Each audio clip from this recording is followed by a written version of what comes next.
What's going on, guys? Bingo here. I'm with the Duel Factory, otherwise known as Joe, for episode 13 of X-2 Drop, a Yu-Gi-Oh! Podcast series where we talk about the game, the metagame, or just subjects in the community. So, with that being said, this week's subject is Errattas in Yu-Gi-Oh!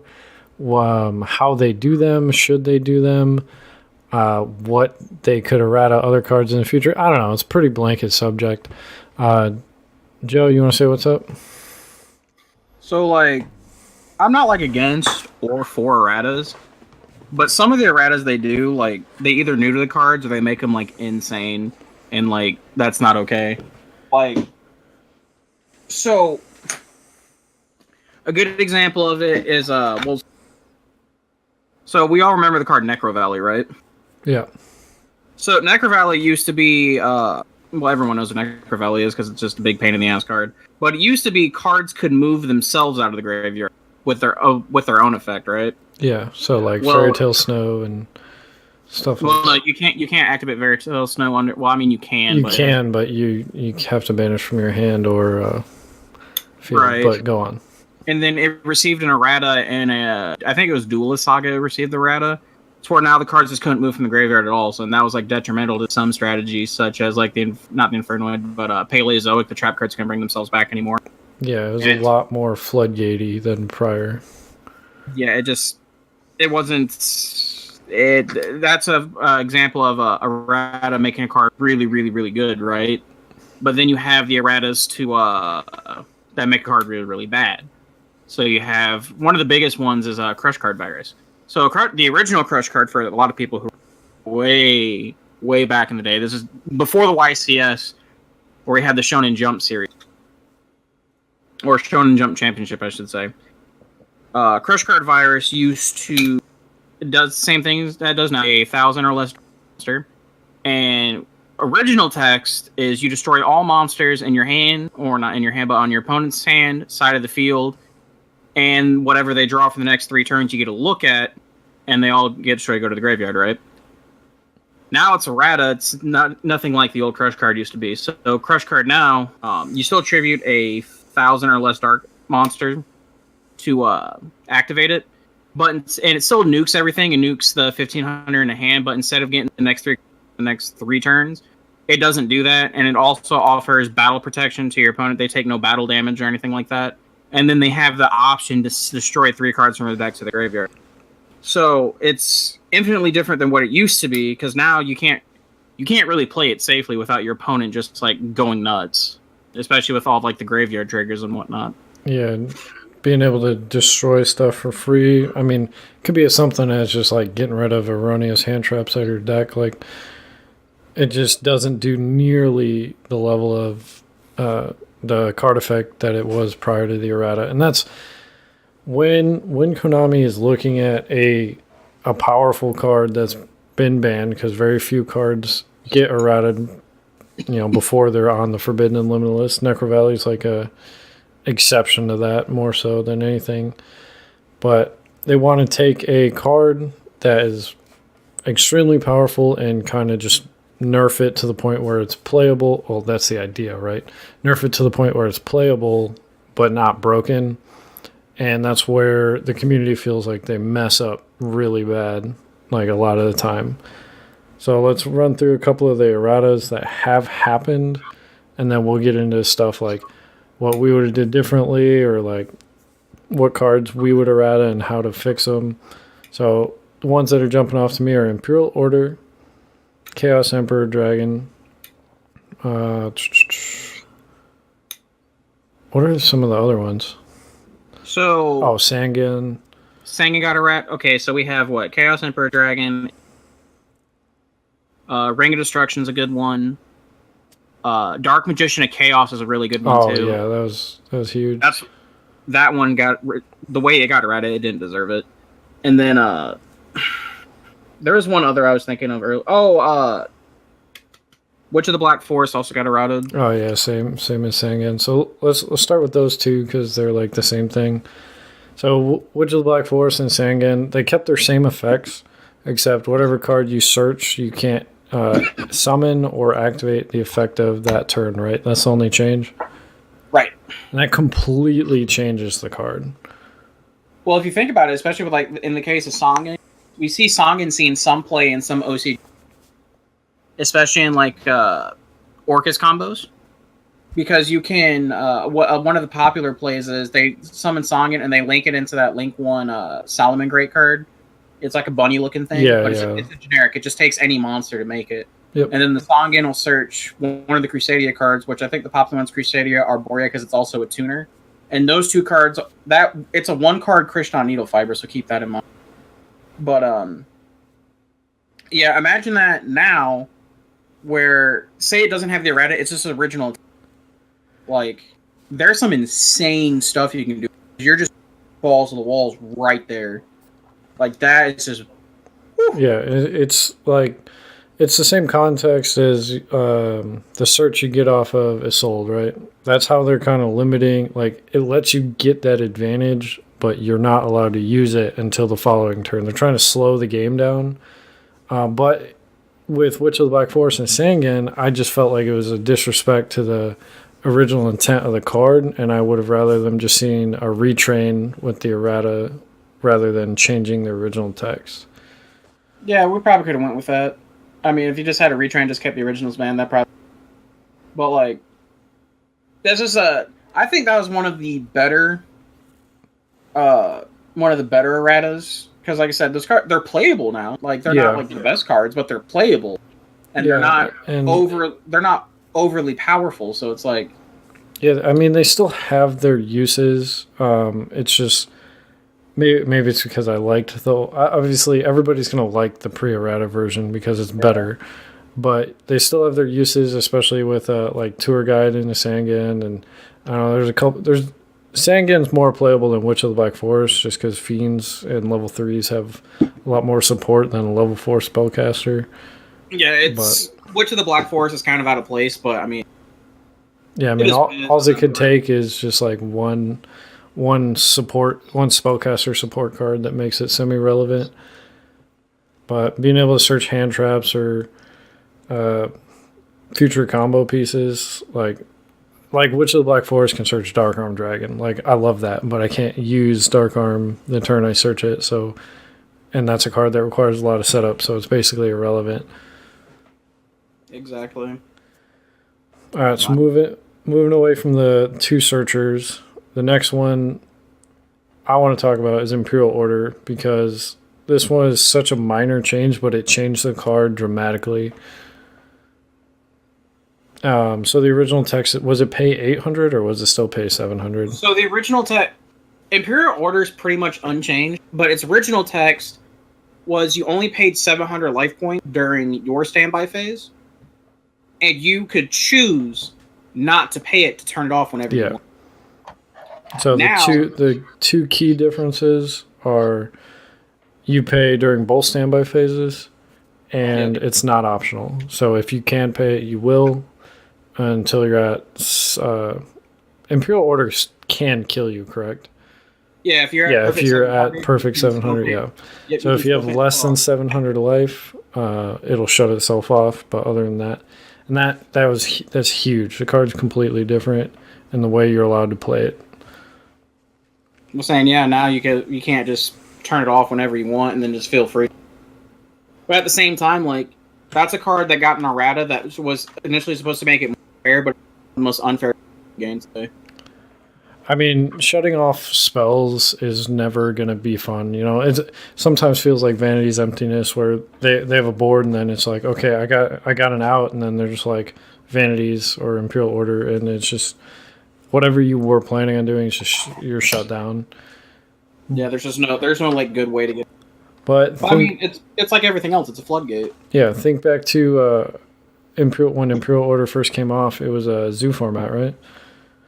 Yeah, we basically traded Vanity's Emptiness for Imperial. Yeah, and how many games did you watch where Imperial Order basically killed the person playing it? At least a half dozen within the first week because people had no idea what they were doing.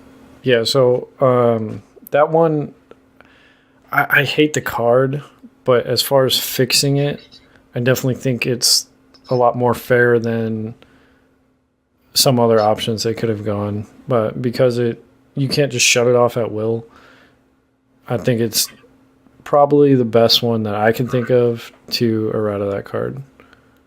Yeah, I mean, Imperial Order is always going to be Imperial Order to me, and I honestly don't think the card should be in the game. Yeah, no, it just shouldn't. The change made it a lot more. I use this term loosely. Fair. It opens opportunity to where you activate it and you don't really have a strong follow up because you just shut off half of your cards too, or you probably shouldn't be playing Imperial Order anyway. But the next one that you mentioned was Demok, Dark Magician of Chaos. This card is night and day. It's basically unplayable until the end of time. Yeah, okay, so for those of us who played back in 2000... You cut out back in when? Back in like 2006, 7, 8, on all the good years, the glory days, the dark ages. DMOC was like the centerpiece of a lot of strategy. It was insane. Like, that's the best way to explain the card. So, note, DMOC doesn't have any sort of special summoning. Whenever it's summoned, doesn't matter how, it adds back any spell card. Anyone. So, like, back then you had Reborn, Dimension Fusion, Premature Burial, Card of Safe Return, etc. So you had all the broken spell cards. Yeah, just thinking about it. Insanely broken. And you could keep looping them and looping them and looping them and looping them. And then DMOC also banishes itself when it leaves the field, doesn't matter how it leaves the field. And whatever monster it destroys after damage calculation banishes it. So that was the original DMOC.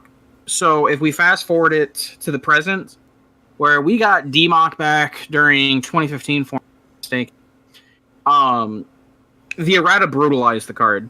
So now when DMOC is normal and special summon, it adds back, but it doesn't add it back till the end of the turn, I believe it is, or you can't use a spell card in the same turn that you add it. It's so it activates on summon, but you don't get to add till the end phase. So the card is completely irrelevant. It's a level 8 body. So that's an example of a card that got a super unfair errata.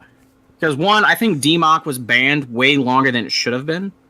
Especially when you look at modern day Yu-Gi-Oh! Because there's no real efficient way to put it on. There was no efficient way to put the board back in those formats. The card was insane for a much slower game. The game is infinitely faster at this point when it comes off the list. And the errata, like you said, like you can't, and especially at that time, and especially now, you can't wait till the end phase to have an impact of a spell card coming back, right? So, to me, that's a card that received a little too harsh of a punishment for its past sins.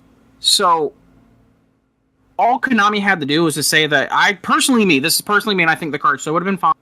It's still not going to see a ton of play, but it would have been quote unquote playable, as if it just did the add back of the spell once per turn. Yeah. That one clause, just once per turn, not until the end phase, but just once per turn. I think the card would have been infinitely banned. I think without the errata, I think it could have safely came off of it, but then someone would have found a way to break it. Yeah, right? so I was gonna say the same thing. I think it honestly would have been perfectly fine with all the broken spell cards banned.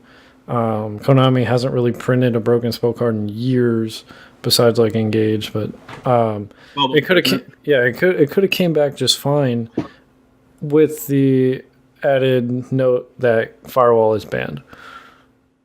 Yeah, Firewall probably would have been the thing that sent it off the top, because just picturing being able to summon a DMOC Firewall, add back like and then Soul Charge, and then bounce, like there would have been some degenerate loop, and that's because of Firewall. It's not because of DMOC.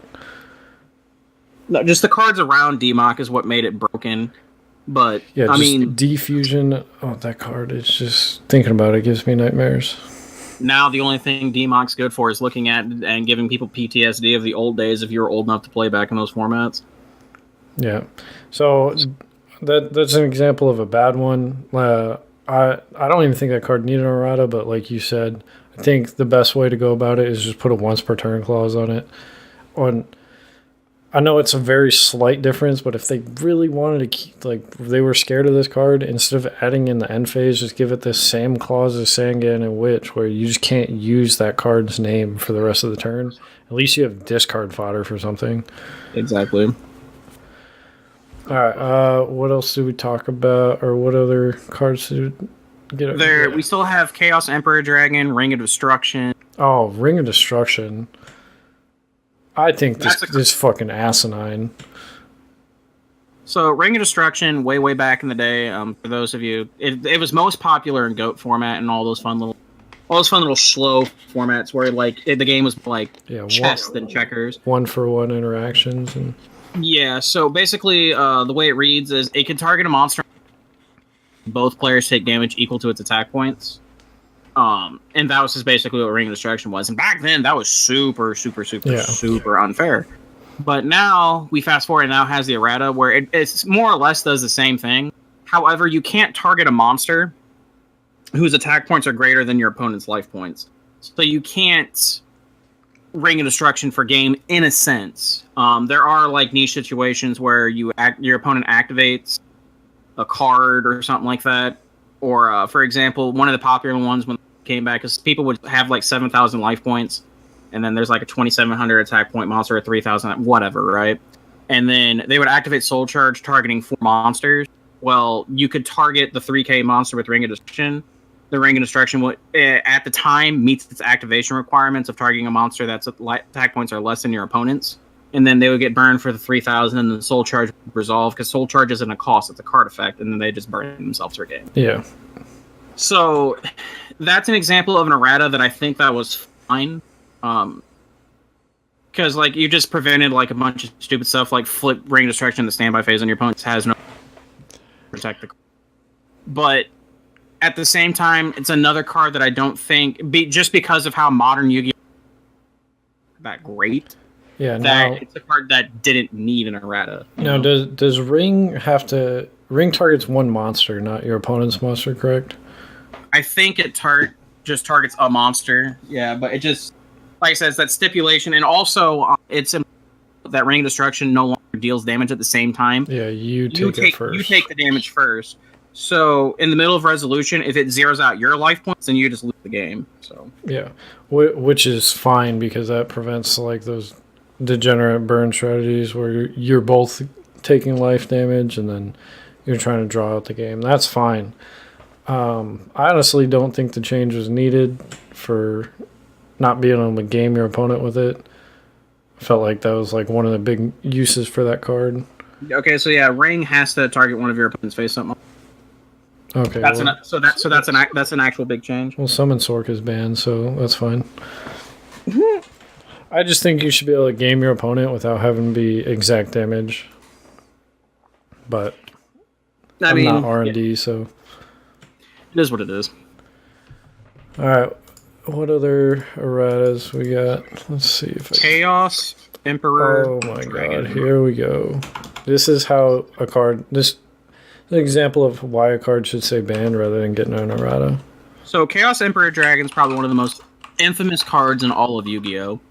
It had a whole format, basically, where it's called Chaos format, and CED was the game. And so, CED is just like BLS, Chaos, Banish Light, and Dark, or something. And then its original text was, you could pay 1,000 life points, and then you send all cards from your side of the field, and in your hand, and your opponent's side of the field, and hand to the graveyard. And for each card sent to the graveyard, you inflict 300 damage to your... So... I think even in modern day Yu-Gi-Oh, we'll just completely skip the whole past part. This card would have been insane. It's one of the most classic cards in the game. You would sit there. One of the coolest things you could do is you could have Sangan and CED on the field, attack for 4K. Quote unquote cool things. And then like you add whatever, like you could add Yatagarasu or whatever you wanted to do, and then you just put them under Yata. Don't get to play the game. And then another cool thing is like CED was just like a game ender, because you would put as big monsters as you could on the field. And back in the day, like 3K was like pretty fucking hard to get over. And then you would just push, and then it would get down to like 2K, 1800, whatever. And then you could go to main phase 2. And then remember, priority existed at this point too. So you could call Prio on CED's effect. And it and killed it and just end the game. Like, that's insane. Now, fast forward to when we finally get CED back, the only time you're ever going to see it is to put a free level 8 model. Because now, CED essentially has the same effect, but with the errata, it has to be the very first thing that you activate. The only thing you activate. And you can't activate anything else for the rest of the turn. So if you draw CED, like, it's cool, but, like, it's either it nukes everything in the turn in, or it's a 3k body that happens to be level 8. Yeah, and they also changed the burn effect on it. It only burns for your opponent's cards. Your opponent's cards. One of the two. I'll pull up his text right now just to make sure. But yeah, that's the example of a card that, like, don't get me wrong, I love, because I've been waiting to play. I've been waiting to play My Secrets for God knows how long. But then when we finally got it, they should have just let this card go. Yeah, that's a card I would have rather seen stay banned than get the treatment it did. Like, so we've talked about quite a few bad erratas. Some I want to bring up that are notably, like, good changes. I know this is completely irrelevant, but it's still a good change. Catapult Turtle. I'm actually not familiar with Catapult Turtle. The only difference, they just made it once per turn. Obviously, there was the Magical Scientist OTK or FTK. Oh, that's fucking archaic Yu-Gi-Oh! Yeah, but obviously that's an example of a good errata where it's just the card just wasn't future-proofed, it wasn't designed well, and they fixed it by just putting a once-per-turn clause on it. It still does the same thing, it just doesn't let you do anything stupid. Why they didn't do that to Cannon Soldier, Toon Cannon Soldier, Amazonas Archer, I don't know. But that's another good one. Cards that deserve erratas, but they have not done it. They just ban the cards around them. All right, I'll say one more positive thing about Konami, and then I'm going to bitch quite a bit. All right, so Exchange of the Spirit. For anybody not familiar with, it's the normal trap card that the original text says, activate only while there are 15 or more cards in your graveyard. Pay 1,000 life points. Both players swap their graveyard with the cards in their deck, then shuffle their decks. So there's an FTK where you just feed your graveyard, get 15 in, standby phase, you flip this.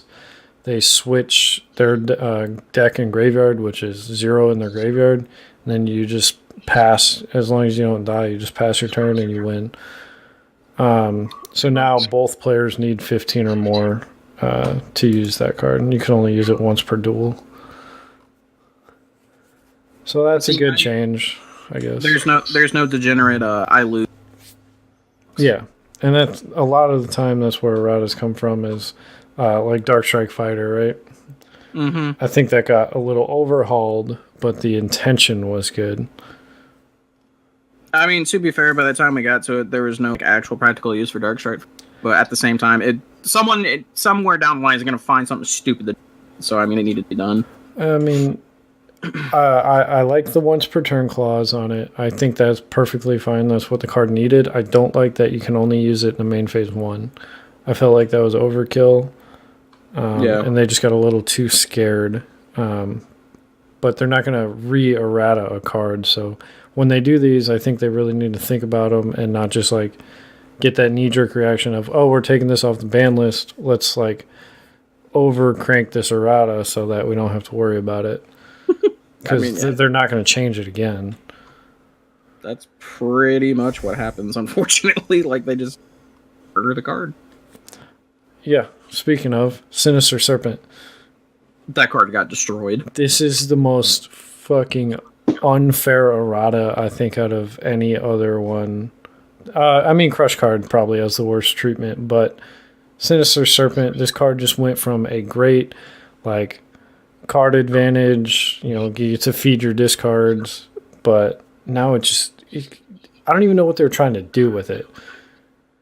So, for anybody that lives under a rock and plays this game and doesn't know what this card did, back in 2000, like Go format, 2003, during your standby phase, if this card's in your graveyard, put it in your hand. Pretty simple. Now they have this asinine text of during your standby phase, if this card is in your graveyard, add it to your hand. Same exact effect. And it says also banish one Sinister Serpent from your graveyard during your opponent's next end phase. You can only use each effect of Sinister Serpent once per turn. So essentially, you get to add it back one time, or not discard it in your following turn, and then you can discard it again, which completely kills this fucking card. It could have came back without the errata.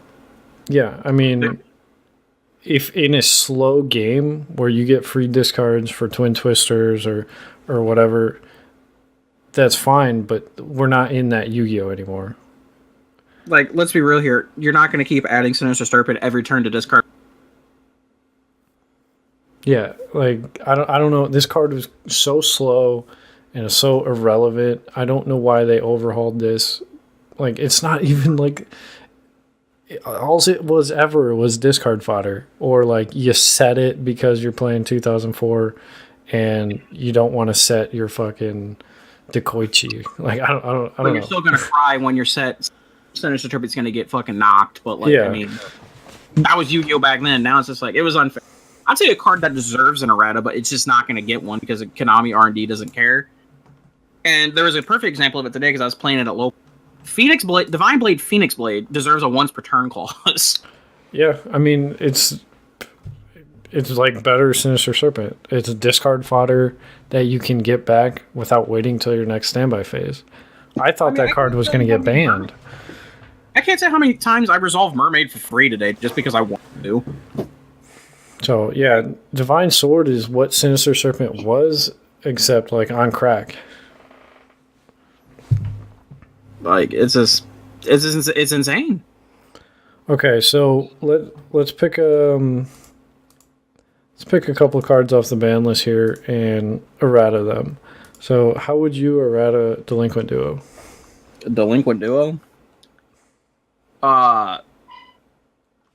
I think if you change Delinquent Duo,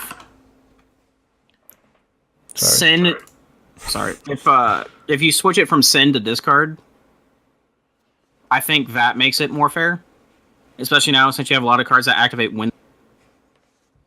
But I mean, there's not really a safe way to errata Delinquent Duo.